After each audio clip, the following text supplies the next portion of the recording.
Welcome to Bloody Maryz, a queer horror movie podcast. This episode will be talking about Midsommar.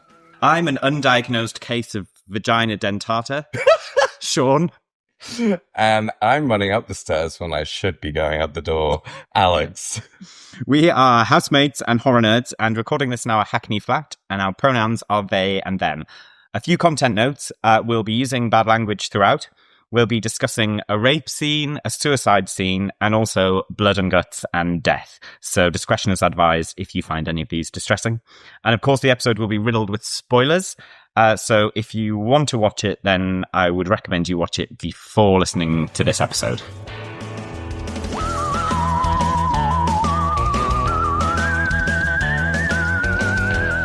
So, Midsommar was released in the US July 3rd, 2019. The original script was actually a slasher based within a pagan cult, but Ari Aster decided to make the breakdown of a relationship the central theme and work from that. Ari Aster Grande. Ari Aster Grande. Well, actually, that's a foreshadowing to something, a fact I have later. He described the result as a breakup movie dressed in the clothes of a folk horror film. Like I said, he based it on his own breakup and the feelings he went through. He said, I saw a way of marrying the breakup movie that I had in me at the time with the structure of a folk horror film. Ari Aster wrote a 100-page Bible developing the story of Midsommar with lots of the lore that goes on in it, including some of the rituals, which are actually based on pre-existing folklore that he came across in his research. But a lot of the rituals in it are actual fictionalized interpretations of them. He also has shielded away from making a link to Hereditary, his previous film, but has admitted that there might be some spiritual thematic bonds. What thematical bonds? Well, they're only hinted at, so nobody knows. Oh, so okay. we could guess. Yes. Yeah. Well, because he also said that Hereditary was about family. It was like a story of the breakdown of a family within the kind of genre of horror. And I guess, in the same way, it's probably just like losing, like the breakdown of a relationship and sort of losing faith and it all going quite dark is kind of, the theme, maybe. In breaking the rules of the genre, it uses quite a lot of sunlight in the film, and it begins in darkness when she finds out her whole family's dead. That's dark. We should probably mention that although we saw the original version in the cinema, we have just rewatched the director's cut. So there's more darkness in that, I think, than there was in the cinema version. Yeah, surprisingly, it's sort of has little moments of darkness, and I don't know what the darkness really represents in terms of the film. Nighttime. Nighttime. Yeah, when it is dark, that's what the darkness represents. So it takes place mostly during the day, but obviously that's helped by a sort of Swedish summer, which is mostly light. Critics described it as a male director's masochistic fantasy of emasculation at the hands of a matriarchal cult, and a sharp portrayal of gaslighting. Jordan Peele of Get Out and Us fame and the new Candyman film, which I just found out actually, Cute. said that the film had the most atrociously disturbing imagery I've ever seen in the film, and drew parallels with The Wicker Man, which is kind of obvious, I suppose. When the film was released in Sweden, a lot of people thought it was a comedy and actually laughed all the way through, which I found... I think we did, though, in the cinema. I remember coming out of it feeling like I'd seen a real romp. But the thing is, obviously, my natural reaction to horror is to laugh, but I don't... So mine's not I'm a screamer, as you well know. But I found it a very funny film. But I guess it was kind of like, on first viewing, it was a bit like, oh, this is weird. I don't know how to like uncomfortable after maybe, because... But like, even at the end when she's in that big kind of sluggy flower dress, that is funny. Like, it is funny. I mean, I don't know whether... I can't tell, but it's strange actually, because other reviews also described it as a horror comedy, which I think is a bit of a stretch. Like, it's definitely a horror with maybe some dark comedy there. So yes, going on to Ariana Grande, yes. She is a huge fan of the film. And also, for her 27th birthday, had a Midsommar themed party. She also tried and failed to buy the May Queen gown in the auction that was, just on recently to raise funds for Corona benefits. But actually the Academy and Museum who do the Oscars actually won it, and it apparently went for about $65,000. Oh, wow. Yeah. You get a lot of flowers with that. Yeah, a lot of plastic flowers slugging around in your house. One thing that I found interesting actually on doing like a queer sort of research of it was that I found two separate articles that really don't reference each other at all, from trans women, saying that it was sort of an unintentional trans allegory, and saying that it really resonated with them in that way. So Samantha Allen from them.us said, Midsommar may not have any transgender characters, but it's a meditation on gender, trauma, and belonging resonates deeply with me as a transgender woman. If the broad brushstrokes of the story feel familiar, a strong but traumatized woman awkwardly attempting to assimilate into a group of men before coming into her own through a transformational ceremony, that's because it's also a quintessential transgender narrative.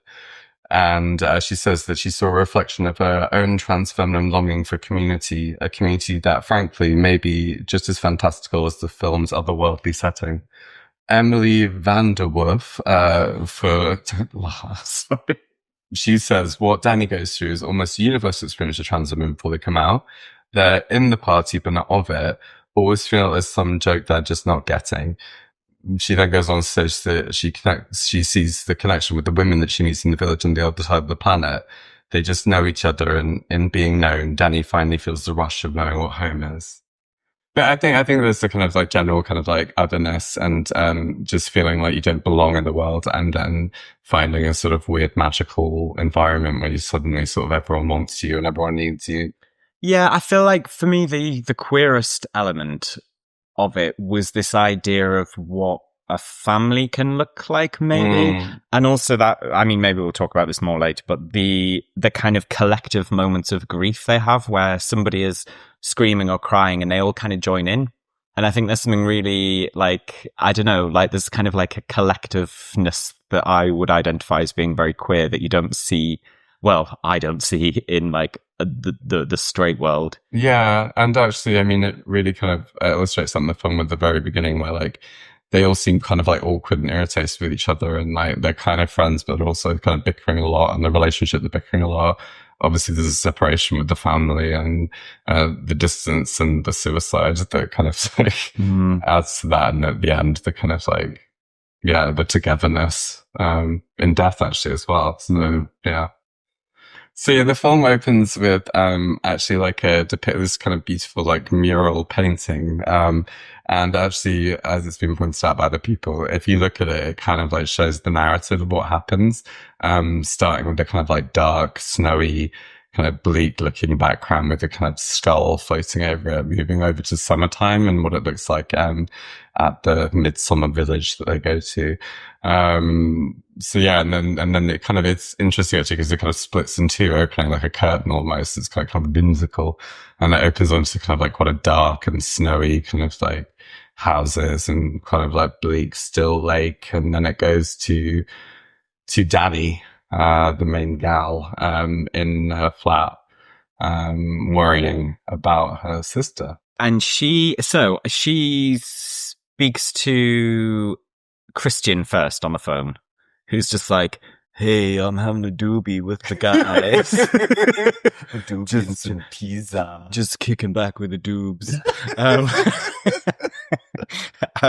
So we only hear him start with. Yeah. And then it cuts to him, actually. Do we see the suicide note before or after this? I think we see it right at the beginning, actually, yeah. So yeah, she's worrying about her sister who's mentally ill.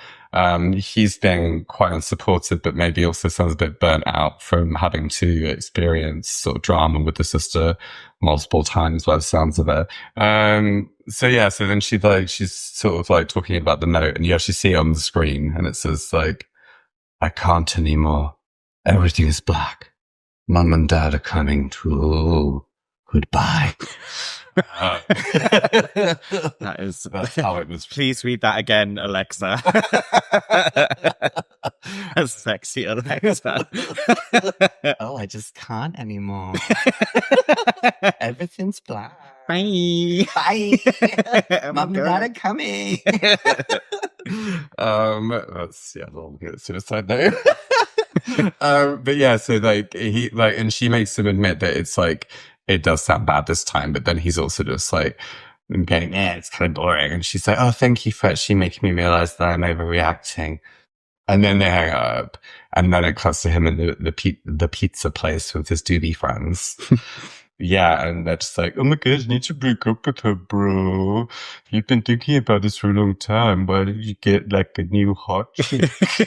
Yeah, so his friends are the Swedish one, Pele. Yep. The one that looks like the bully off Toy Story 1, who's called Mark.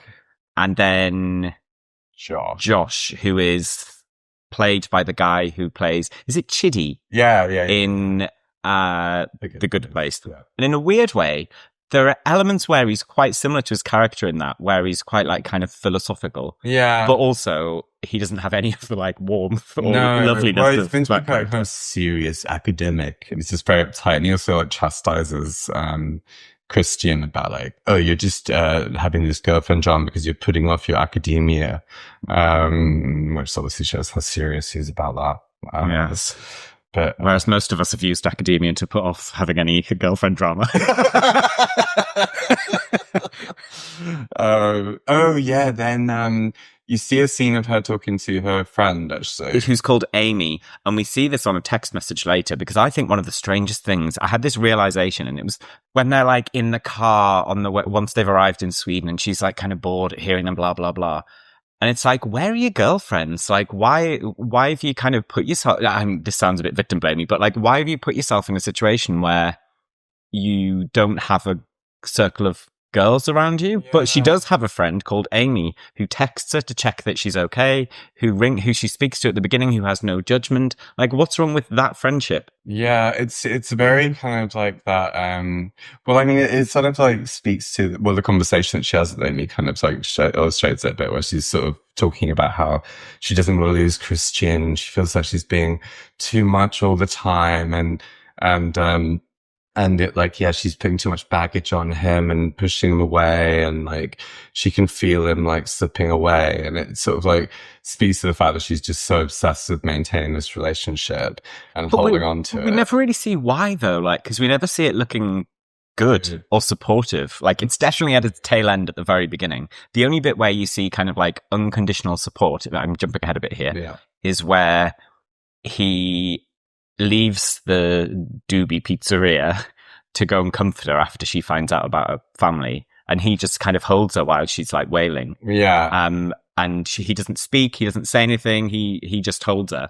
And that is the only bit where she's kind of literally held by him. Yeah, but it's interesting actually, because I sort of got the sense, and I don't know whether I was just reading too much into nothing, but it felt like he was really like reluctant to like go and have to like comfort her. And there was kind of like the scene of him walking there where he looks a bit like, ugh. But in his defense, if you were going to comfort your partner whose parents and sister have just been... Wouldn't be something so cool. Yeah, you would be like skipping down the road. Oh, I'm going to get me some tonight. Wee. But yeah, I mean, like skipping back, like he gets the call about the suicide in the pizzeria, and you hear the initial like screaming and wailing like through the phone. And they do like a really good job of like just maintaining the intensity and the guttural sort of like screaming for like a really, really long time. Like the only tiny bit you don't hear actually from the phone call is just like when he's walking there, and then he gets there and then it's just like scream. And the kind of intensity and the kind of like grossness of it really reminded me of that scene in Texas Chainsaw Massacre where she wakes up tied to the table and she's just screaming solidly for like minutes. I think that kind of like sort of non-stop screaming where you're kind of like begging for it to be over because it's so horrible. It's just like such a good move. Yeah, I think there's something about, I do think that, what's the name of the actress who plays Danny? Oh, God. It's famous. Yes, I know. Phew. Oh, Florence. Yes. Phew. That's it.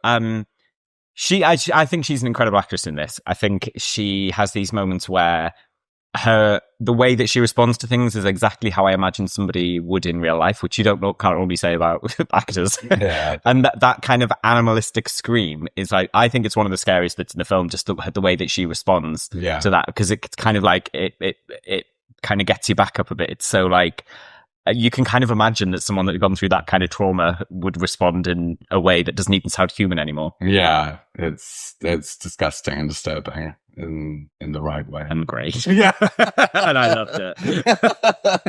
And I lived.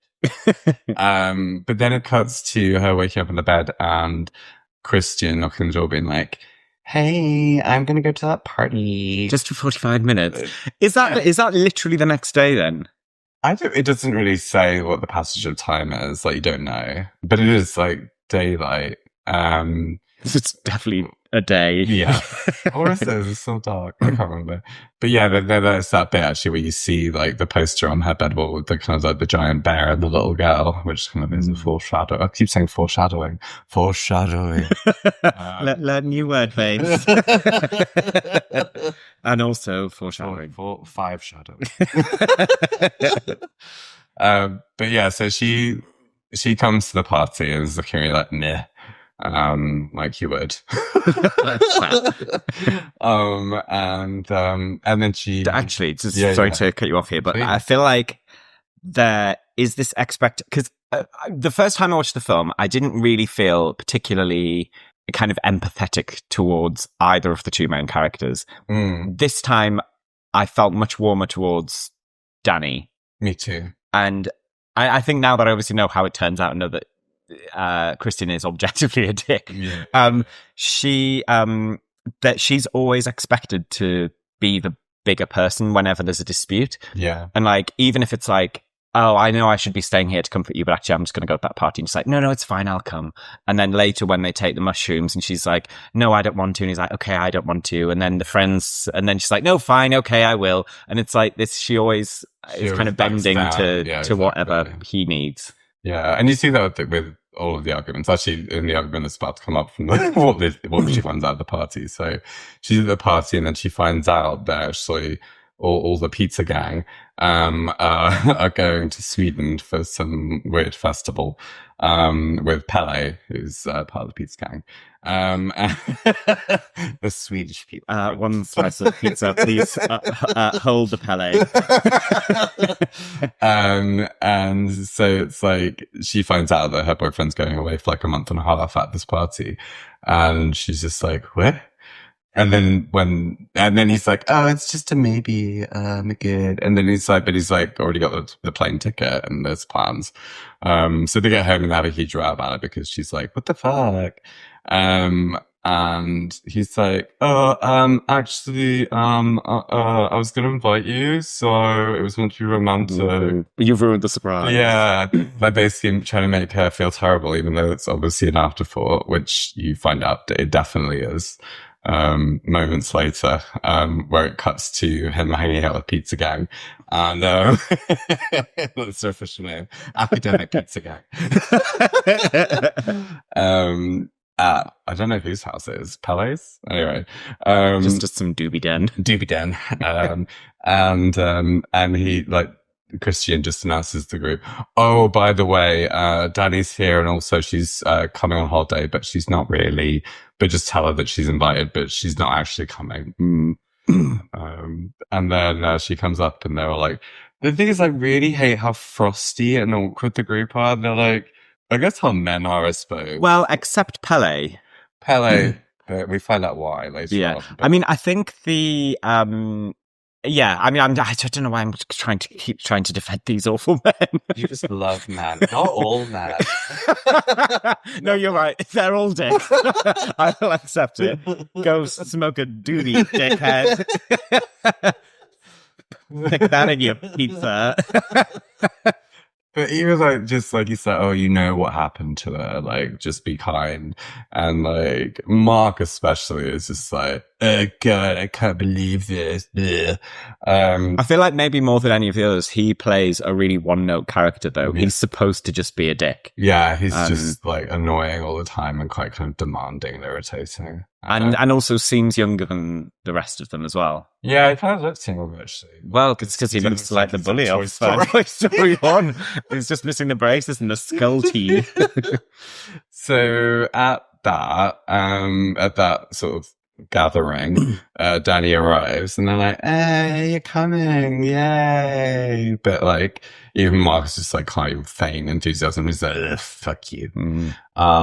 And then, but Pele and her have a moment where he seems genuinely pleased that she's coming, and we've had that's a little bit of foreshadowing. Stop stealing my and then he tries to draw a parallel between their experiences by being like, "I know how you feel. I lost my parents at a very young age," and she immediately freaks out and runs into the toilet. And there's a second time where family is mentioned and she runs off and can't deal with it. That's the trippy thing. But then she ends up in the toilet in the plane, so they're on the plane. Oh, yeah, and also, she ends up going to the toilet actually in the mushrooms bit as well, weirdly. Anyway, I don't think there's any symbolism in the toilet. Oh my god, every time you mention family, she pisses herself. But actually, well, no, we'll come back to that. But yeah, so yeah, she just like, it kind of cuts forward to, the other thing I wanted to say actually was that, Pele mentions that, he lost his parents in a fire. Does he at that point though? Yeah. Oh, he does. And so it's just a bit like, was that ritualistic? Well, because later what he says, when they're sat on the bed together, definitely suggests, because he doesn't say they like were killed in a fight. He says they burned to death, or they were burned to death or something. Right, yeah. But yeah, so anyway, I was just like, making note of that. But also, this is one thing where I didn't quite understand. So they do Midsommar every year. No, every 90 years. But they do some of the rituals every year.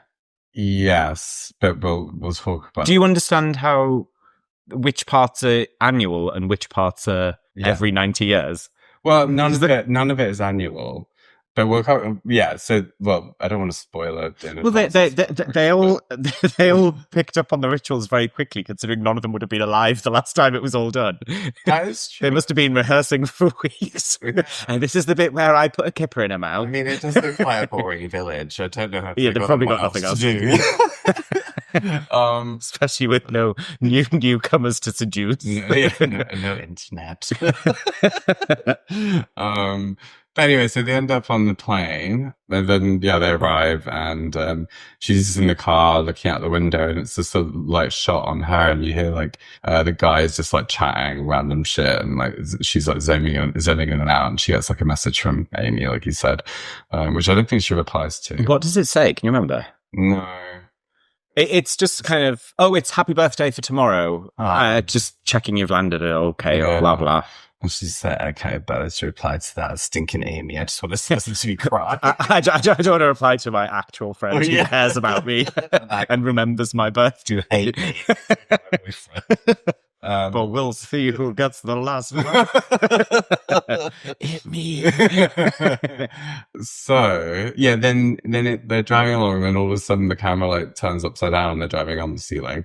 And then I think it's meant to represent them going into a weird new world. And then they end up parking up in this big field, and there's loads of other people. And then like Palad's like, "Come, this is the young people from my village." Oh, that was verging on an accent. But no, I'll refrain. I think we could do a Swedish accent. That's fine. We have their furniture. We can have their accent as well. We paid them in and then they just literally immediately just like take mushrooms. I think I don't find it a particularly scary film in terms of like big scare moments, but it's generally like you feel uneasy the whole way through. But for me, the drug scenes are some of the most difficult to watch. Yeah. But it's this idea that she's only really barely consented to taking drugs at that time. Like she's doing it to appease everybody else. She already doesn't feel settled. She's gone through this awful traumatic experience, and all of a sudden she's taking these kind of like wild hallucinogenic drugs where your hand becomes grass and stuff. Yeah, as we've discussed, like we've never tried hallucinogens, and so we're actually a little bit terrified of them. And this kind of like goes along with reinforcing that terror. And so then she gets up and kind of runs towards this group of people from the village who are sat in a circle, and they all just turn around and start laughing at it. And so there's also this otherness, which is that she doesn't understand what they're saying. Yeah. Why they're laughing. And also, we don't know if that even happens because it's such a trippy moment. Yeah, and then she bumps into Paolo's brother. Ingmar. That's good memory. Thank you. Grandma. Brother grandma. And he's like, oh, come and meet my friend. And she's like, they're laughing at me. And he's like, no, I don't think so. They're just laughing. And then she goes to the toilet, in a mirroring of the situation in the house, to escape everything. And there's a flash. Oh, and we should say, she gets up and runs away from the rest of them when I think it's Mark says, you guys are my family, you're like my actual family. Yeah. And it's that kind of repetition of family where she's just like, okay, I'm out. Yeah. And then she's like, she's not walking along going like, it's okay, it's nearly my birthday, I'll be fine, it's my birthday. I can cry if I want to. Yeah. Everyone will be paying me attention. Yeah. I am the birthday. I'll just be surrounded by presents and just living my best life. Then she goes to the toilet to sort of like calm down. It's pitch black, and she lights a match, and standing behind it for I think there's just like a little light over the mirror that she switches on. She light a match. Yeah. And you see like a flash of what you can assume is her sister, but I mean it's so like blurry and dark. What? I thought it looked like a mask on the wall, like a sort of carved, like quite flat kind of 2D sort of mask. Yeah. But you see it so quickly that you assume it's like a face. Yeah. I mean, I think you can sort of see a body a little bit as well. But yeah, so it's just like a split second, you're like blinking, you miss it. And then she like runs out into the trees, and is wailing and crying. And then she wakes up, she's woken up by Christian, and it's been 6 hours. Yeah. Yeah, and so then, and they're all just like standing around really eye-rolly, really like done with her again, like the whole film.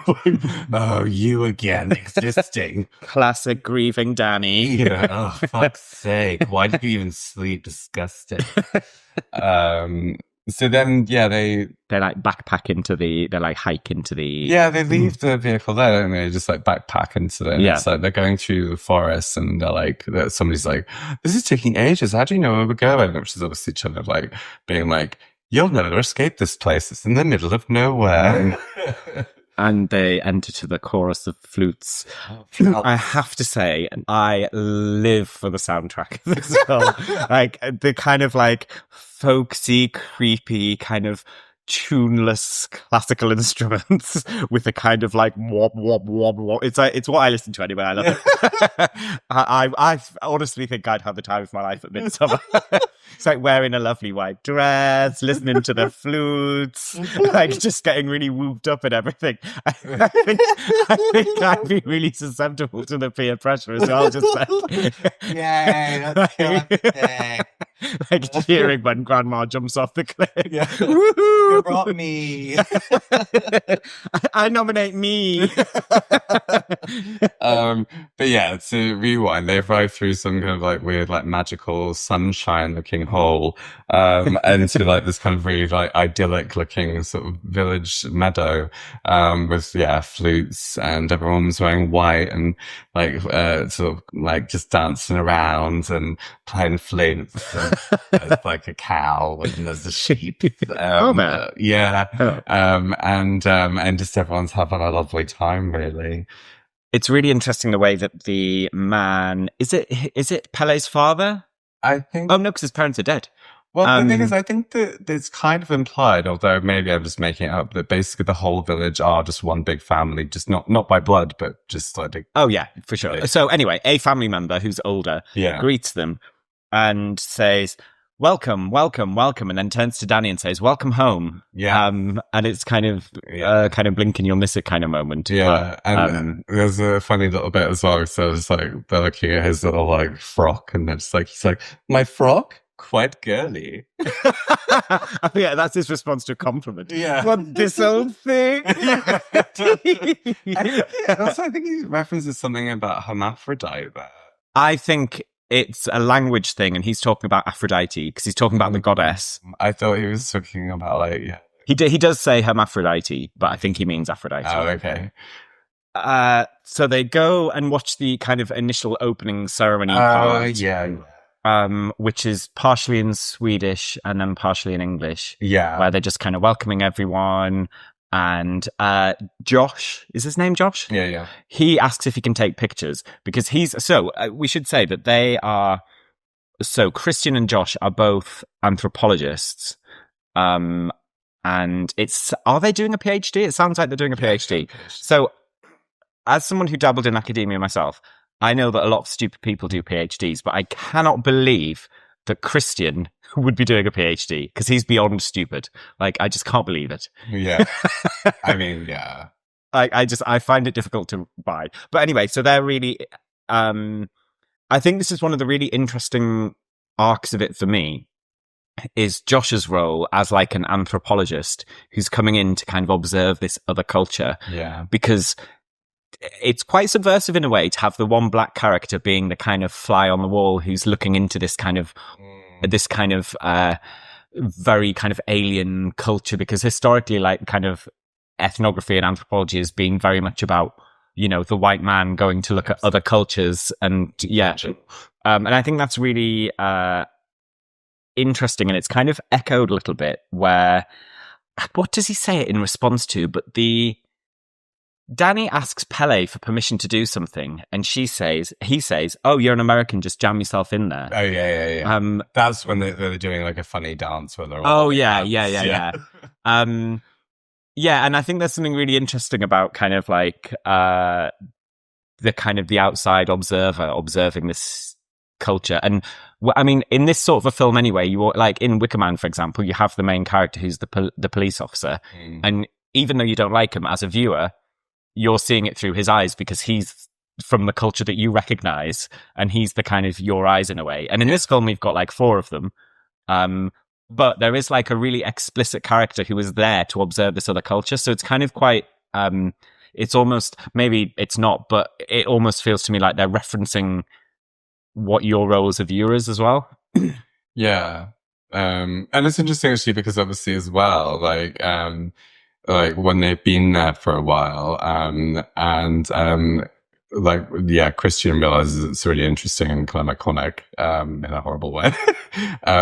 He then admits to Josh that he's going to be also doing, writing his thesis. And actually Josh uses the word appropriation about the way that he's taking his idea, which is, interesting. So. It's also interesting in terms of like academia, the idea of, a person of color doing all the labor, and then, a white man who's utterly talentless coming in and kind of sweeping in and being like, yes, I want a bit of this. And he wants to co-write it with him at first, but then he's like, well, I'll just do it, blah, blah, blah. Yeah. But that's after we've So when was it? Yeah, so we skipped ahead a little bit in that argument, but where are we? So they've joined the little dancey gang, and they're sitting around like having beers and stuff with the other couple who's there, who's Simon and Connie. Yeah, they're from London. Yeah, they're from London. We know them, and they are so everyone in this kind of cult / community are white, but Connie and what's his name? Simon. Connie and Simon are mixed race. So yeah, and they are friends with Ingmar, who is Pele's brother. And like obviously they're his recruits. So they show them into the big kind of like beautiful kind of barn thing that they'll be sleeping in, and Pele explains to them the kind of the 4 age cycles that they live through. So you're a young person until you're 36, and that is the spring.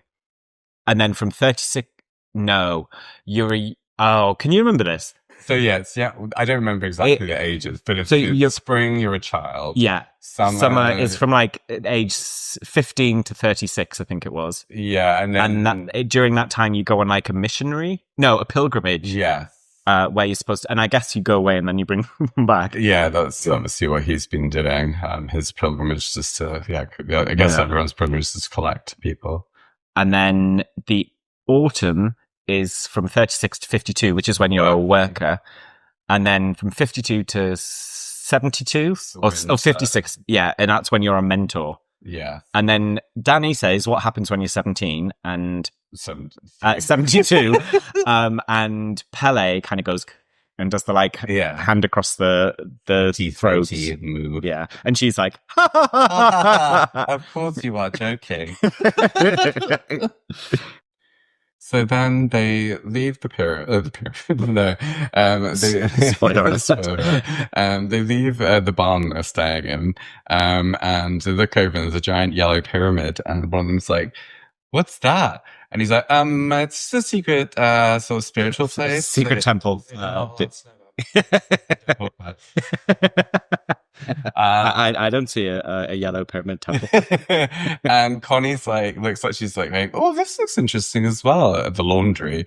But actually what it is a big kind of like bit of fabric where it illustrates this kind of like in a comic book style actually, where it's like shows like a girl menstruating and reaching age and like cutting her pubes and then basically like feeding it to a love interest, and you see like these kind of like mesmerized eyes on the man, which obviously is some kind of love ritual, which comes up later in the film. Foreshadowing again. But yeah, so then they have a meal, and the table is arranged in a rune, and actually there's a rune earlier which I forgot to talk about, which is in the shape of an R, which is a radio, and the R in that situation represents travel and destiny, which is obviously them arriving and their destiny being there. And then this one is the shape of Ohala. What shape is that? I actually can't remember the shape of it, but is it the kind of I think it's like a square with like two lines coming from I think it is. And that one means like heritage and group order, and plenty, and they do reference that in the ritual that they just then go to witness. So yeah, after that meal, like there's two older people who sashay up to the table and have the denim garlands, and then get carried away and find little chairs. They're like dangling. I like that bit. And they end up with these giant white cliffs, and you see the older people going up. And everyone else is stood beneath. Everyone else is stood, so they're at the top of the cliff, and everyone else is stood beneath. And you kind of guess what's going to happen, but you're also like, no. But also, the thing I really like, having watched it a second time, is seeing that. So Josh has already alluded to the fact that he knows what this ritual is, and he kind of doesn't believe that it's actually going to happen. But he looks kind of gleeful, which is kind of like strange as well. Well, I think that's his idea of like, I've got an open mind. This is another culture. I'm learning something. Whereas Christian and Danny have this. You can tell that they kind of know what's going to happen because they're kind of like, looking very anxious and heavy breathing, and like the old lady's up first. And she says it's up a cliff. And actually at that point she looks down. It looks like she's making eye contact with Danny. And then, Danny's just like, oh my God, no! So she like, I love the way that they land. Yeah. You see it, but it's from quite far back, and she falls kind of like front down. Yeah. And just splat. It's really kind of glamorous. It's just like, poof. And they're like, oh my God, no. And weirdly actually at this point, because it's like Danny gets kind of in this weird trance state, and is kind of emphasized by the director with the kind of blurry background. And she's kind of she looks quite calm, like shock, but also just quite peaceful in a weird way. Whereas everyone around her is slow-mo going, look. Well, all the newcomers are. Yeah. Everyone else is just living for it. Yeah, and but Simon and Connie actually the ones that are reacting the strongest to her. They're just but actually they don't leave until after. They do more so after the second jump. Yeah. Which is the old man. Yeah. And that death is particularly unglamorous. because he goes feet first and he survives, but you see his legs are both like kind of bent, and kind of bloody stumps. Gross. And so then they like a giant mallet. The procession with the ceremonial mallet, and they're all like wailing the villagers. And then they like properly smush his head in like 3 times, but it's like flat as a pancake. Danny is still just like in this kind of like weird delirious state, and Simon and Connie are just like, what the fuck, oh my god, this is fun. I think when we saw it in the cinema, the scene where his head's being like smashed with a mallet, and it goes beyond overkill because they keep hitting, like they line up and hit him with the really was like the one time for me where it was very apparent that this was by the same person that did Hereditary. Because of the beheading scene in that, like, just kind of very shocking, like very graphic. It doesn't kind of, there's nothing left for the imagination, like you see it all.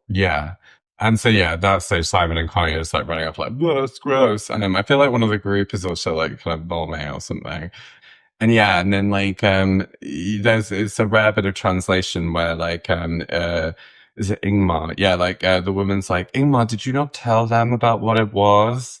Which is weird actually, because obviously nobody knows what it is until then. Well, Pele refused to tell his friends what it was. He'll like, oh, it's too weird, you just have to see it, sort of thing. And then a kind of like senior woman who has like a red hat. She kind of explains that it's like, life is a cycle. This is a beautiful thing. I will welcome this when it's my time, which will be very soon, sort of thing.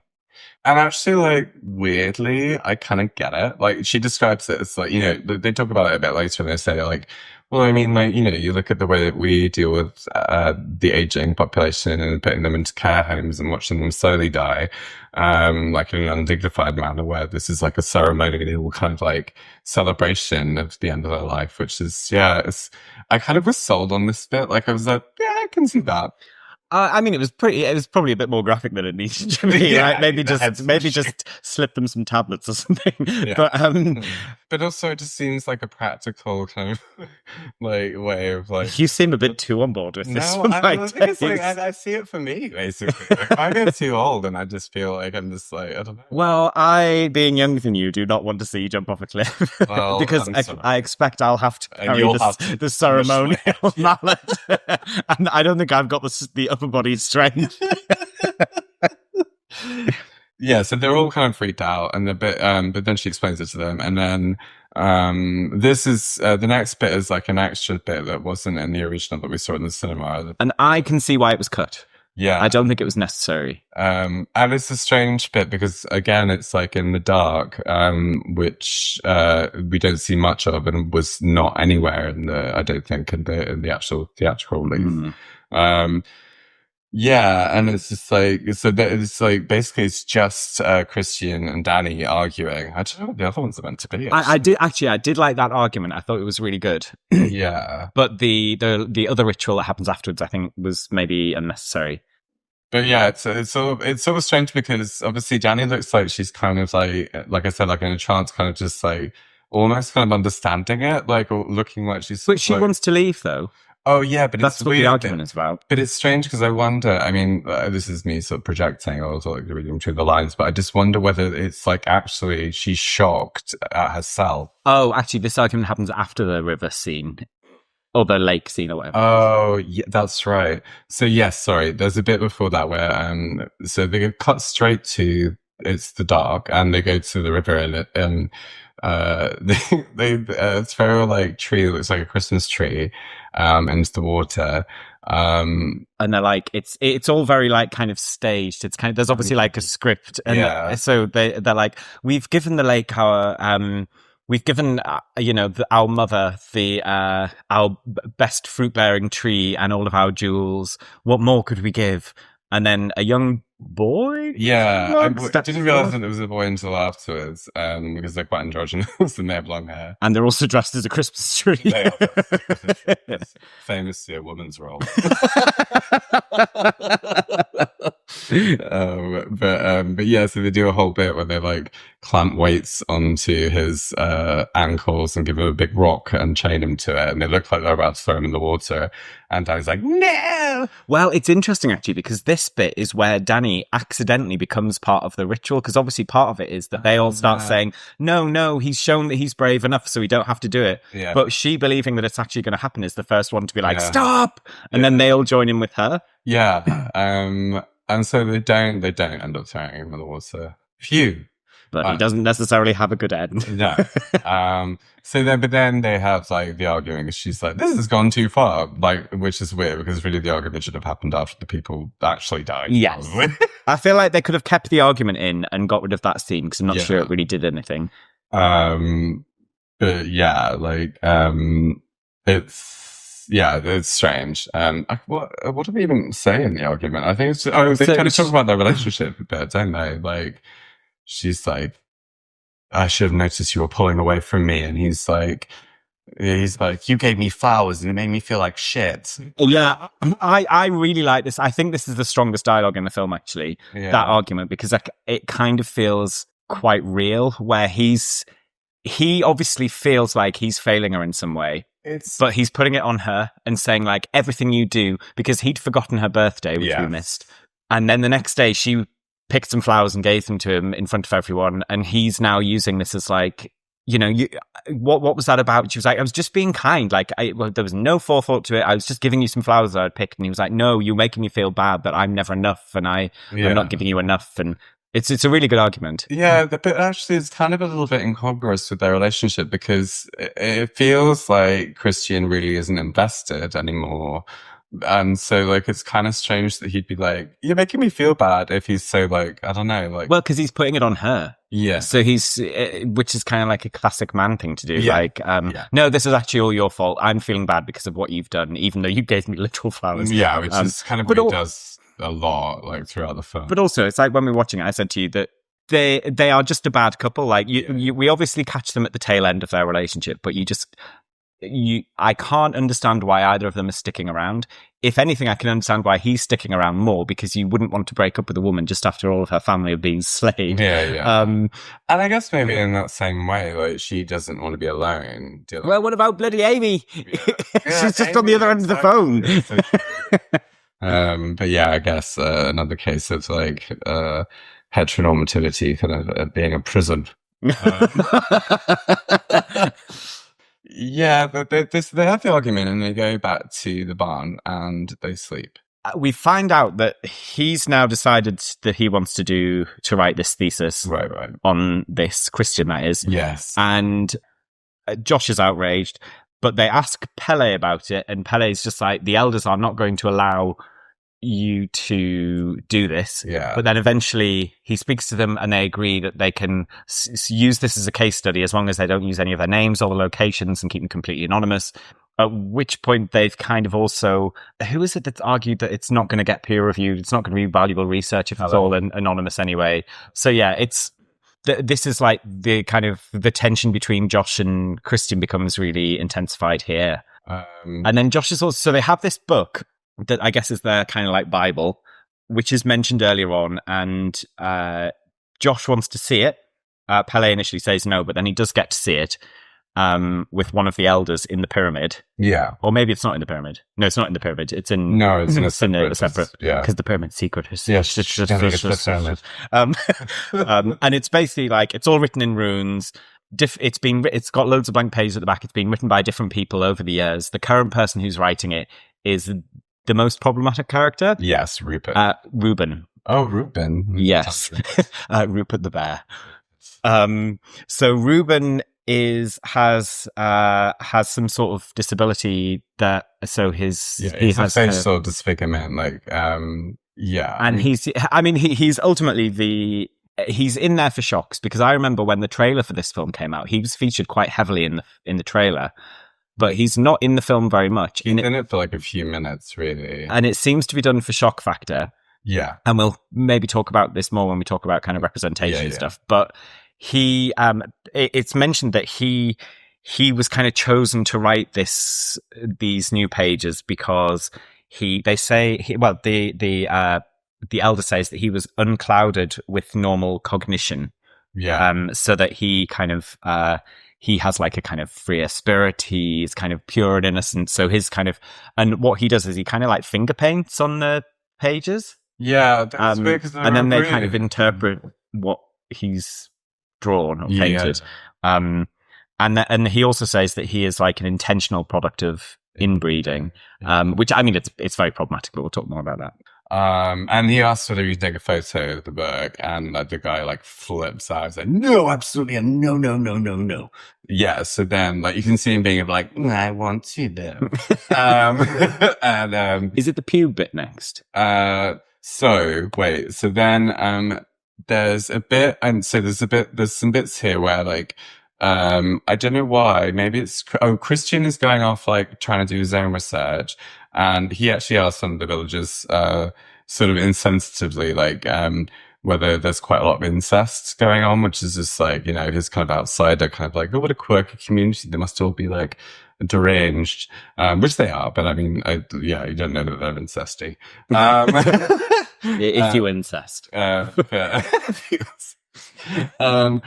And so then Danny's in the barn by herself, and actually Christian comes in to talk to her, and it's kind of the beginning, I think, of showing that like they really want, well, I mean it's hinted at, but properly showing that they want her as part of the community, where he starts basically Pele starts slagging off Christian, saying like, oh, is he really there for you? And then says like, do you feel held by him? Does he feel like home? And kind of like talking up the village and how he was always like felt at home here after his parents died. And that's when he alludes more directly to the fact that his parents were probably sacrificed in a fire. So yeah, and then this bit is she's also, I don't know the order, but she's walking around by herself through the village, and she sort of looks in a little like kitchen barn where all the women are there like preparing pies, and she looks a bit like wistful, like, well, I wish I was in there, and carries on walking. I'd have to make a pie. Also me. And putting my hands on some pies. And any pies for little me? Pies for little old Danny. And then like one of the women like beckons her like to help. And so she takes part in the pie making process. It's also really notable from the very beginning, especially on a second watch, that the villagers are so warm and welcoming to Danny, but not so much to the men. Like she's immediately kind of welcomed in, especially by the women. Yes, but yeah, like it's strange actually, because I wonder whether Connie and Simon, like whether they were meant to be the ones that were the kind of like center of the ritual at the end, like an option, I guess. But you don't really it's good to have options, isn't it? Yeah, but you never see the women being very warm to Connie, but maybe that's just because they don't really focus on them very much. So yeah, then they go. But also, could that be because once they see them, they've got this blonde white girl that looks like she's Scandinavian versus two mixed race people, and Christian is like a redhead and pasty. Like maybe it's to do with kind of their kind of racist aesthetic. Yeah. So the next bit after she's been involved in the making of the pies is them sitting down eating the said pies, I don't actually know. You can't see the shape of the table on this to make a runic discovery. But yeah, you notice very clearly that Christian's drink looks a very different color from the rest of them. It's like a darker kind of reddy color. And so they all start eating their pies, and then he finds like a little pube. And he's like, oh, it's a pube. And then like, yeah, Mark especially is obviously uptight and shouty. He's like, oh, fucking pube. I mean, I would be the same if I found a pube in my pie. I don't, Get your pubes out of my mouth. I mean, if I was at home alone, yeah. Or like, but I guess like you're at like a sort of, just kind of politely pluck it out of your teeth and maybe put it in your serviette. Yes. quaint pube in my oh, these quaint backwards people and and you see him also having a sip of his slightly different coloured drink. And yeah, it's obviously alluding to periods and pubes, which was on the comic illustration earlier. So Mark is taken away by the the girl that's been giving him the glad eye. Yes. So, and this is another bit. Mark takes a piss on their old tree, which is where they put all their like the ashes of their ancestors. And that obviously results in his death. Well, he would have died anyway at some point, I'm guessing. But yeah, like because they needed 9 people to sacrifice. Yeah. And so he gets taken away, and it looks like he's gonna, get some. But really, he's just gonna get some death. Mm-hmm. and then Josh at nighttime goes and visits the book again and take some pictures. And actually, an interesting bit there is that they really focused on the fact that he's still wearing shoes and has the letter N on the shoes. And you see that because he goes to bed with his shoes on. Yes, and yes, that's in Bruins is nautilus, and it represents compulsion and pain, which obviously is illustrating what happens. So he sneaks into the Forbidden Barn to take pictures of the Forbidden Book with his forbidden camera. Yes. And then he is joined by who he believes to be Mark. Yes. But it's actually someone with their trousers off. I didn't even notice that. Yeah, I just zoned in on the peen. And he's got like Mark's face. Yeah, and I was thinking, like, obviously the first time around I noticed this is like they obviously chose Mark because he has such like distinctive eyebrows, so that when he was skinned and like being worn as a mask, it'd be like recognizable. I mean, it's still bad. I still didn't recognize him. I guess it was only after a repeat viewing that I was like, oh, it's that guy off Toy Story's face. Yeah. So he's like, "What are you doing here, Mark?" And there's some like bonk. Bitch goes down. Bitch goes down from behind. And then so the next day they're just like, the book's been stolen. Yeah. And also your 2 friends are missing. This is suspicious. But also we didn't talk about how Connie and Simon go missing. But I think this is this morning.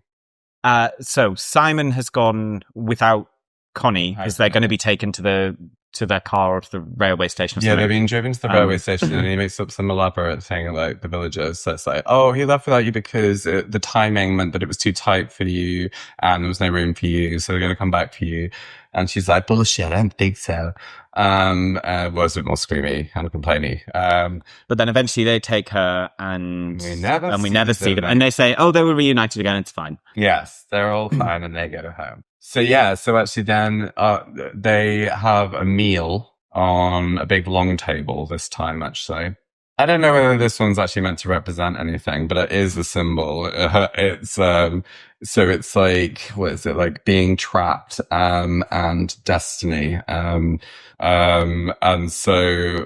just not seing the importance of the situation that you're in.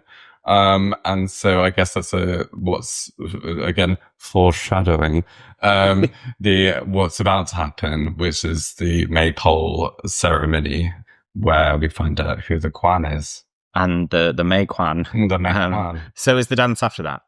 Yes. So they do this dance around it's called like the dance to death or something, where they dance around the maypole and it's like a Royal Rumble and they're all like bashing into each other and throwing up and stuff. And then the last one standing wins. At this point, Christian is taken off by the woman with the red hat. Yeah.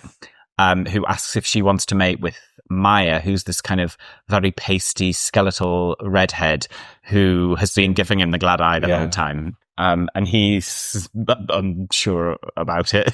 Yeah, because, I mean, she's 15 and also he has a girlfriend, so... Yes, but they're saying like, oh, she's an adult. She's just entered the summer of her life. She's blooming. She's in the bloodiest way possible.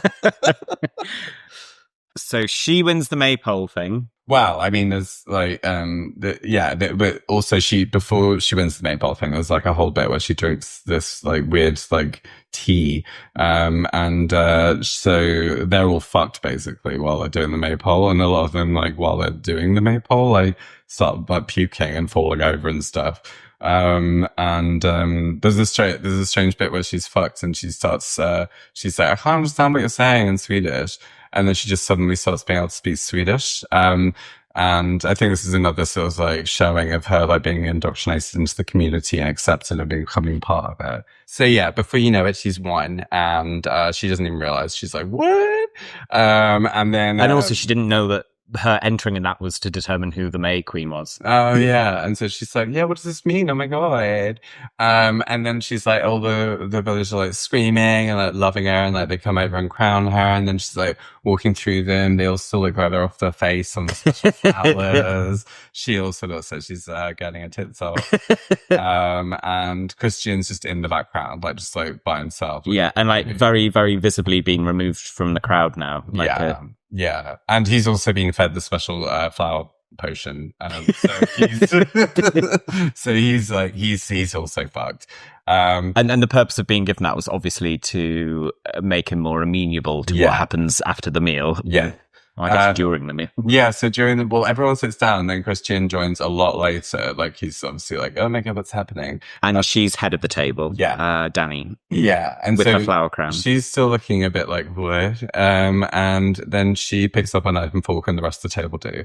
And they're trying to feed her a whole kipper. Tail first. Yeah.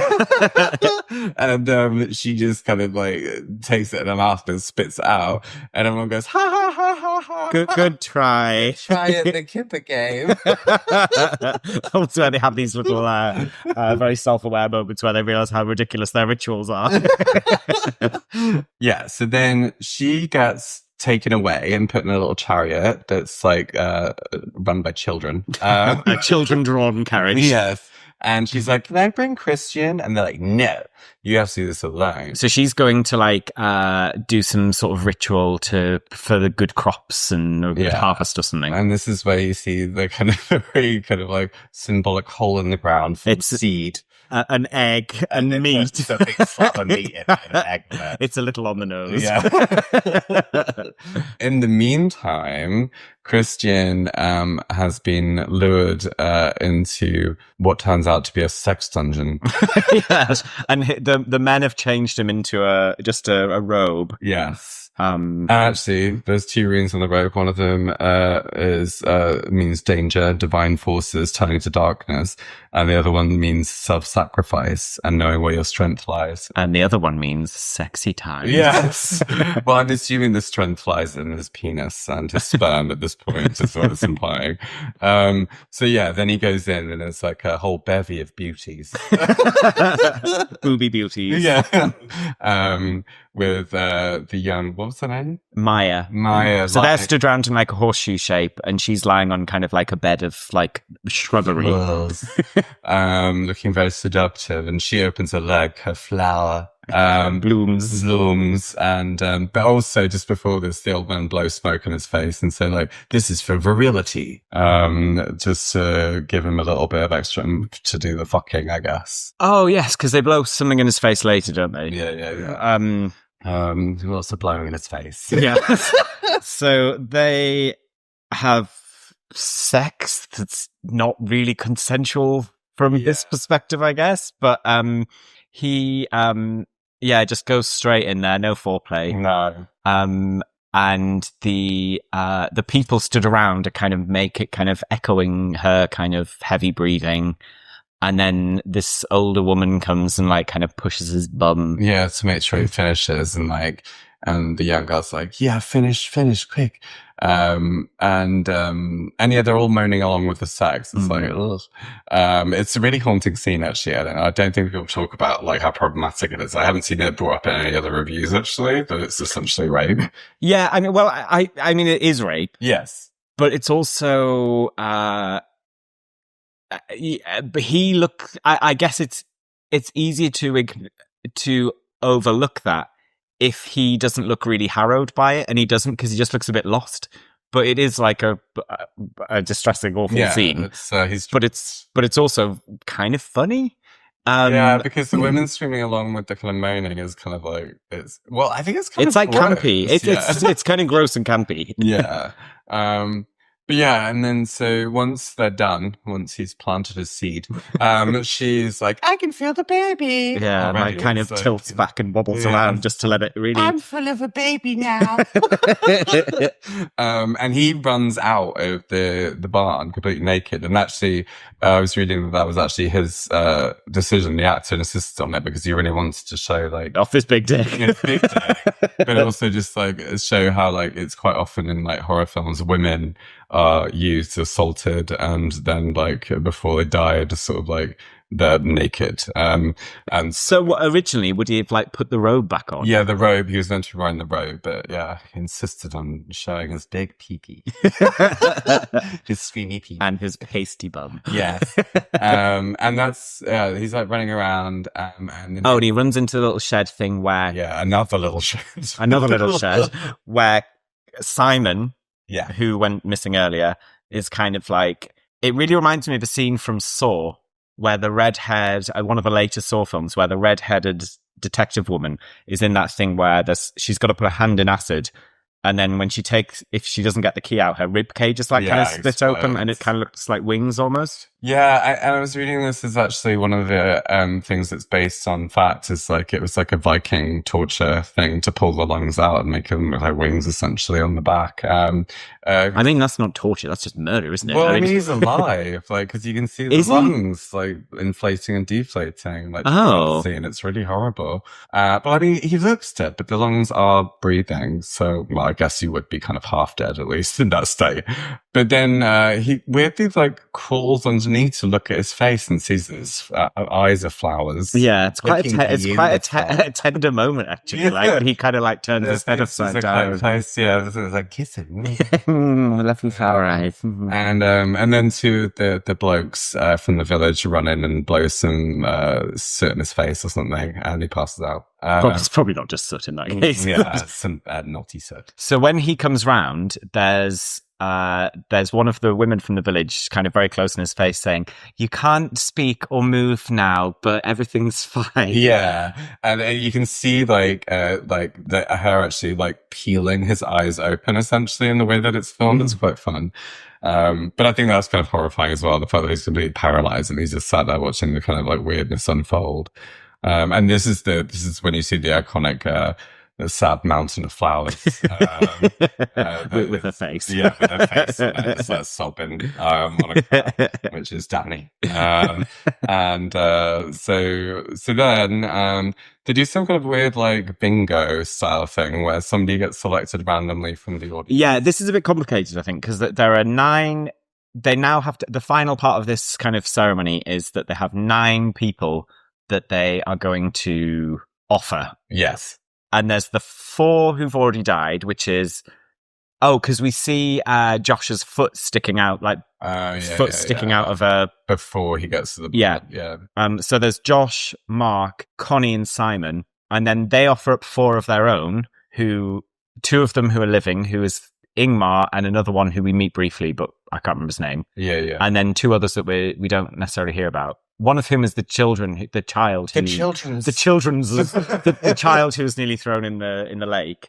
And then for the final 9th one, as May Queen, Danny has to decide between her boyfriend Christian, who's in like a wicker wheelchair at this point because he can't move, or someone who is drawn by random through a lottery from the village, who's this character who we've not met. And then she's looking very pained at having to make this decision. We never hear her say what the decision is, but then in the next scene it becomes very apparent that she did choose Christian. Yeah, it was weird because it's I feel like when I watched it the first time, it was quite apparent that she'd chosen Christian, like in an obvious way. But like where she went, Christian. Yeah, definitely. I choose Christian. He's the worst. Yeah, I thought it was more explicit than that. But she doesn't really say anything. She just like nod or something. When it's Christian. And then we see them. So we didn't mention that there's a bear in a cage earlier on. But that bear's only seen very briefly, and it's very kind of offhand. It's just like, oh, there's a bear in a cage. And then they see them in the kind of like kitchen-y kind of barn where they've got the bear on the table dead. And an older man is showing like the young boys how to kind of like gut it and empty out its insides. Yeah. And then they lift him up onto the table and then Pop him inside. And then pop him inside. So he's wearing like a big sort of onesie. Yeah. Cute. And then he is taken into the Forbidden Pyramid. And then they kind of curate the other bodies who at this point are kind of like stuffed with branches and twigs and stuff. Oh, yeah. And then like Mark, it's really funny because Mark, at this point, you see him and they've obviously taken his face back off and sewn him to make him look like a sort of like, it's like a jester. Yeah. And then it was like, it reminded me of earlier in the film where they talk about one of the dances is a ritual called Skin the Fool, which is obviously what he is. And also, I guess that's the reason for his like very one-dimensional kind of silly child character. Yeah, his skin and his foolishness. He has both skin and foolishness. And then the two living kind of, well, the third one is the bear man. Yeah. The two kind of volunteers come and sit in there as well. They light it on fire. Yeah. Oh, and inside there's the final ruins of the show, which are one called Gibo, which is an axe. You're a Gibo. You're a Gibo. Which means gifts and sacrifice. And then overlaid on top of it is a square, which means male fertility, no loose ends, and being able to move forward in a new direction. That direction being death. And I think it's all about basically the breakup. But like, it's really just like, and I think we figured out that it's only men who are in the hut as well. And so I don't know whether it's just like a giant, like her just being like, I'm done with men, set fire to the men barn.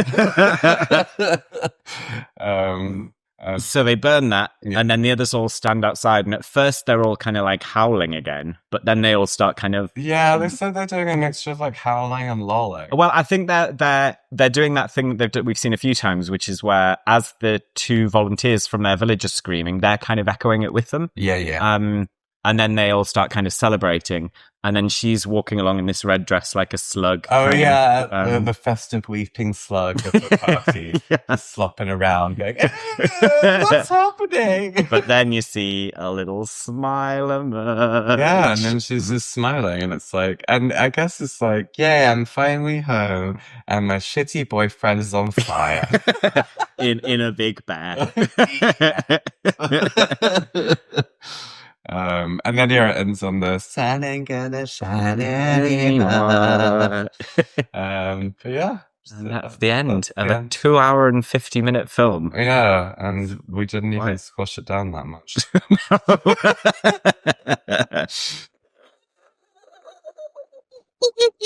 So, representation. Women? I'm thinking about it. It's kind of strange because obviously in terms of the Danny, she finds her place with women, but obviously her relationship with her friend Amy is that she just talks about Christians, so talking about a man, so that's against the Bechdel test. But then when she joins the community, they do start speaking to each other. She even sort of picks up Swedish magically, and I guess it's kind of like quite a matriarchal like kind of like system, it seems like. It is, but I was interested by that review that you quoted at the beginning about saying it was like a man's kind of fantasy of emasculation in a matriarchal society. Probably one man. Yeah, I don't read that really, because even though it's still a very man-centered film, I think, because towards the end, Danny, or like from as soon as Danny starts to become part of the group, she's featured a lot less heavily once she finds her place. And it instead shifts to following Christian. But Christian in his misery and his isolation, because it starts out that he really wants to belong and be involved in the society and like research it. And then over time, he's slowly rejected by the group. And she becomes the one that's celebrated and important. Yeah, it's I guess, I don't know. It's kind of, I guess, the way that their relationship works is that she starts out being the one that's kind of like the underdog and he's like in control of everything.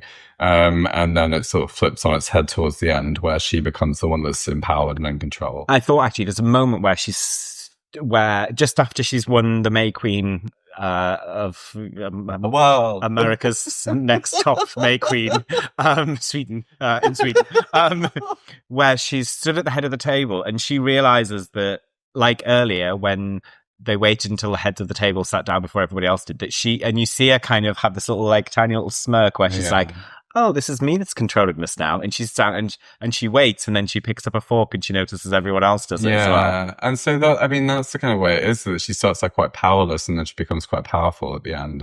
But does she use her power for good by choosing her boyfriend to be the one that's sacrificed rather than someone that she's never met before? Yeah, that's a great question. Are there any goodies in this film? Well, I mean, a lot of the ones are there. I mean, Simon and Connie seem pretty innocent, to be honest, but we don't know much about them. I don't even know why they're in it, to be honest. They are, well, they're in it because they needed 9 people to sacrifice. Right. But they are, I mean, they are innocent, very much innocent, but they are also the most vocally outraged by this culture that they don't really understand. That's true. Even though I absolutely would be as well, because they're literally watching old people jump off cliff. I thought it was interesting that aside from Josh, that the 2 people of colour were from London.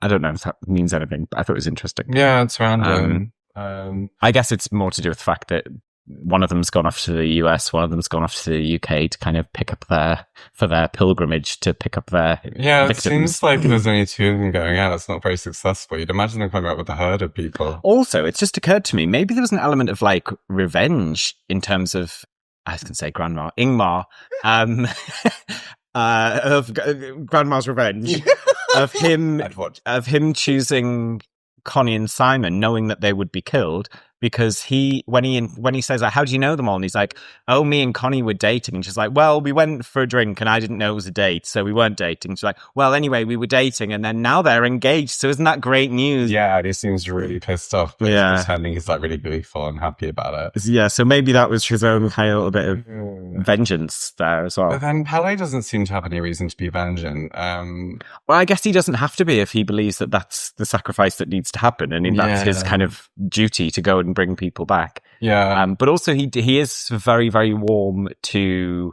Danny. He's the only one that is out of the pizza gang. Yeah.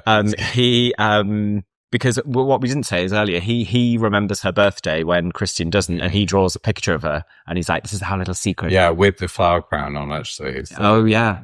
So that he probably definitely knows that she's going to be the queen of the flowers. Yeah. The sad slug flower lady. And then when she wins, they have a very elongated kiss. Yeah. As well. Smooch her up.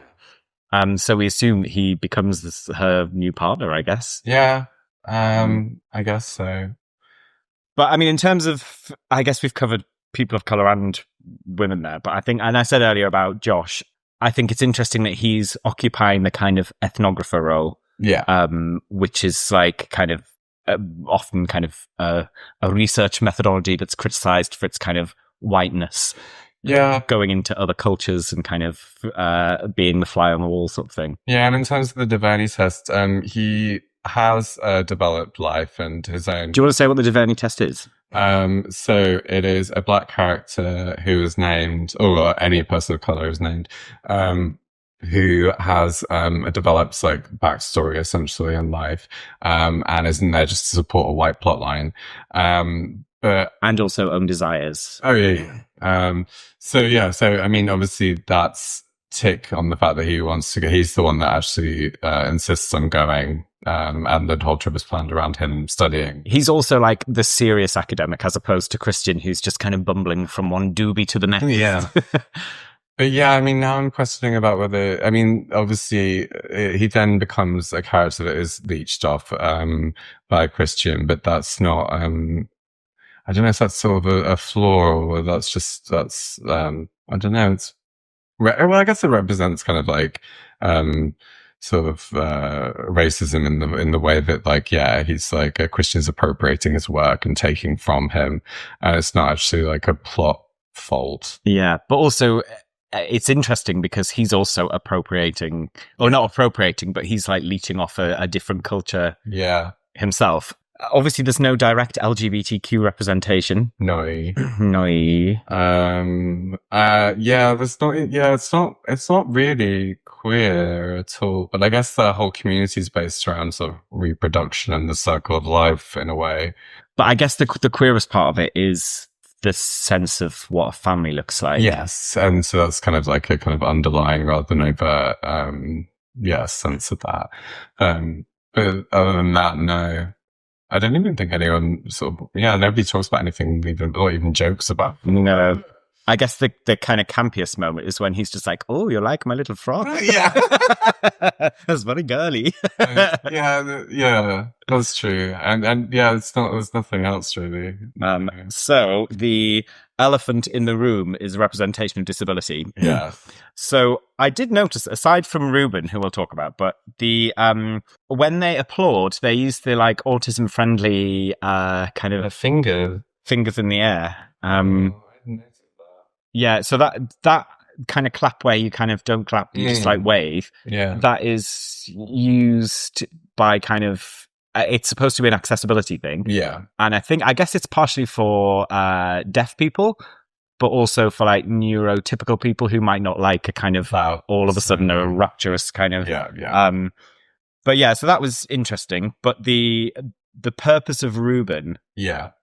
He really, really felt to me like he was a character that was introduced purely to go on the trailer, to be like, oh, look at that person's face. And it's like, it's supposed to be kind of like shocking. Yeah. It's weird because I think that, strangely, his kind of, disability is quite kind of, although it is meant to be grotesque, he's quite beautiful in a strange way.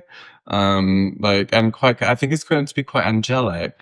But is that maybe just as problematic because his disfigurement is being used as kind of an aesthetic, because it's a very beautiful film to look at. 100%. But then if his, because I know what you mean, but it's just like, if his only purpose is to kind of add to the aesthetic of the film. Yeah. I mean, I don't know of like a disability version of like the Bechdel test or the DeVerney test, I don't. But if there was, I'm sure he wouldn't pass it because he has no, there's no backstory, there's no desires or interests. Yeah. There's no, he is like he's a prop. He's almost inanimate in terms of what.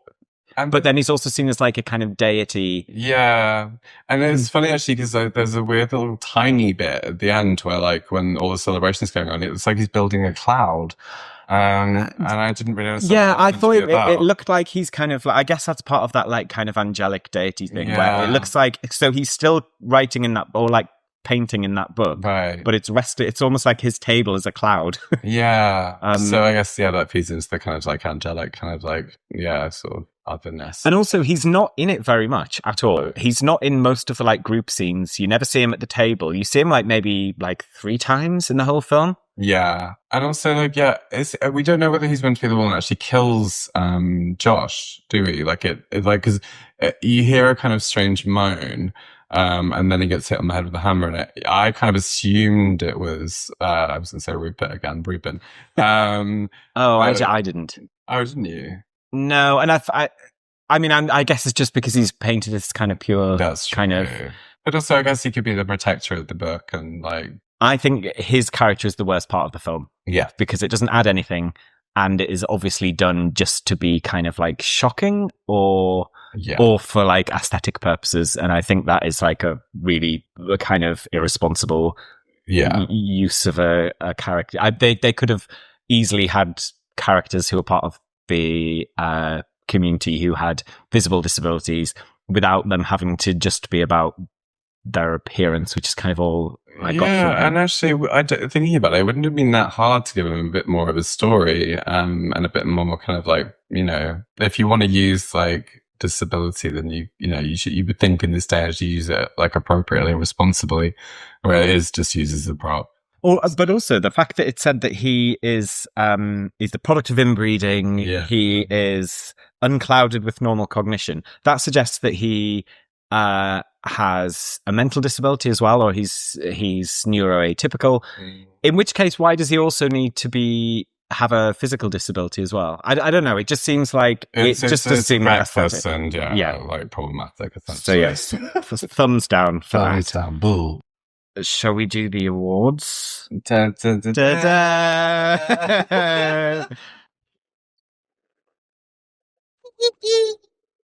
So the Bloody Mary Awards. Yeah. So best character that's not a main character. I chose when they're all first tripping out on the mushrooms when they first get there, and a new man is walking towards them all. They're all sat under a tree, and Mark's just like, "Oh no, I don't want any new people. I don't want to see new people." And the man in his little white dress just kind of waves and keeps walking. Yeah. He's my favorite character. What do you think is the spookiest bit? So I actually think that the opening bit is the spookiest, where she gets the kind of really haunting message, suicide note that we don't know is a suicide note yet, and then you see the whole family dead, and like the sister with the hose taped to her face, so with the kind of like car exhaust going straight into it is the most disturbing and sort of grossest bit, really. Because I guess in a way it's the most relatable kind of realist. Well, I can relate to being a big flower slut. I think there are two bits that stood out to me. I mean, because it's not a scary film; it's a creepy film, and there's not like scare moments, so it's quite difficult to pick something. But the bit that made the hairs on the back of my neck stood out was her reaction to finding out family were all dead. Oh, yeah, that's great. And also maybe the bit where the two volunteers were sat in the pyramid at the end. Oh yeah, and they'd been given some tree magical tree. They'd been given some something from the yew tree to kind of calm elm. They were given something from an elm tree. It could have been a yew tree. It's not, though. Is it not? Okay, fine. Which is supposed to calm their nerves and not make them feel pain, but then they start screaming when they're on fire and they're kind of looking at each other. That bit's kind of harrowing, even though they did sign up for that. What do you think is the funniest bit? Shall I go first? Because our funniest bits are sequential. Yeah. So when woman with the red hat is trying to convince Christian to mate with Maya. Mia, Maya. Oh, Mia, Maya. And he says, "I think I ate one of her pubic hairs." And she says, "That does sound about right." That's my favourite funny bit. and my favourite bit is the same lady, who I think is sort of in charge of the village. And she is introducing the festivities, and then towards the end just says, "Oh, without any further blathering." No, exactly. She's got some good moments. Yeah. What do you think was the best death? Oh God. I think the first jump, really, because it was like the first suicide. It was like the woman. Yeah. But I mean, obviously, I like the way she landed. Yeah. But I think that the best death was the old man. Yeah, I mean, just because it was so gruesome. Yeah, I think just because the shock, you didn't know what was going to happen, and the fact that she's just sort of plummeting, and it's just. But yeah, you're right. Like him being smushed in the head was something special. What do you think was the worst death? Well, like we were discussing that, you don't see a lot of the deaths, and so really, like, I don't know. Like, I mean, they all... Maybe we should say Connie, because we don't know what happens to Connie. Yeah, that's true, actually. I don't think you see her. I mean, there's a few people, like, stuffed and, like, dressed up as, like, ornaments, like, placed around while the ceremony's going on. I couldn't recognize... I didn't clock any of those. I didn't make... There was one, like, stuffed with apples with, like, twig arms. Oh, Apple McTwig arm. She's a real Sweeney face. My favourite character. But yeah, like, so, yeah, like, we don't know what happens, and that's definitely the worst death. What do you think is the queerest moment? Well, I mean, it's not very queer, but the tiny bit that stood out to me is when they first arrive at the village, and the guys welcome each other by holding the back of each other's heads and like leaning into each other in a kind of close embrace, and they just stare into each other's eyes for a while and say, "Oh, stop it!" And the women don't do it, which is just it's like very like tender and also like intense, and weird. I think the kind of collective grief that they all show with her when she she witnesses him being raped, and they do like a big collective kind of cry together. I think that's actually my favorite scene, is where she's screaming and crying and they all join in. It becomes like a chorus of wailing and screaming. I think there's something really beautiful about it. It's really... who do you think is the sexiest character? Well, I mean, like, Simon's kind of hot, but you never really see that much of him. And you love a boy with flowers for eyes. Lungs outside of his body. But I think, as much as I hate him, I think Christian is quite beautiful. He's kind of unusual looking as well, because like he looks like a cartoon character. His eyes are ginormous, and he's got like flawless skin as well. And I think the fact that his hair is very obviously dyed ginger makes him look more kind of like a cartoon character. Yeah, he is hot. I mean, despite his like repellent nature, and so it's hard to fancy him. But he is really probably the only fanciable character. Well, I have to disagree. I mean, obviously we have very different taste, but I think the sexiest character is Pele.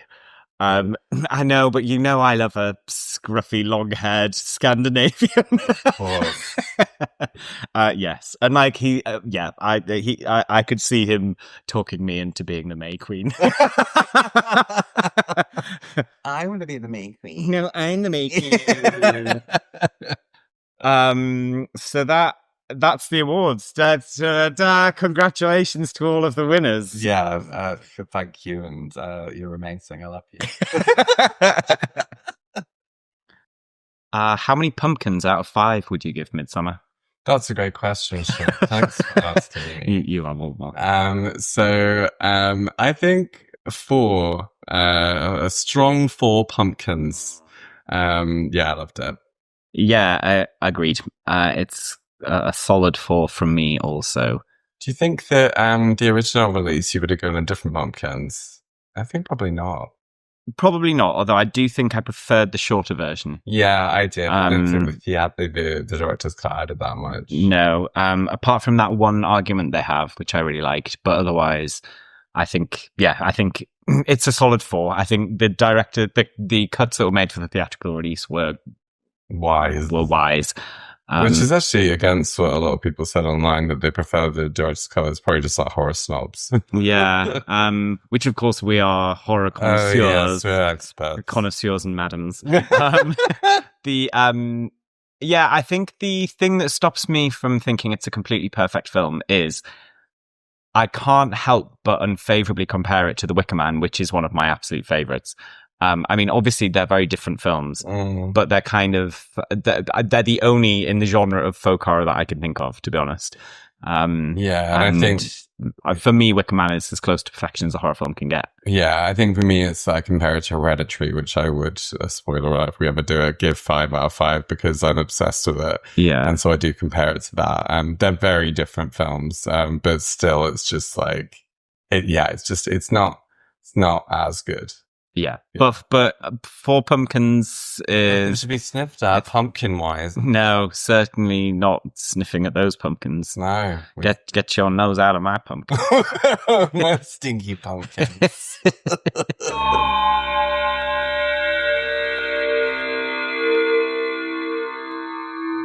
So now it's time for the as yet unnamed spoopy segment. Ooh, unrelated spoop.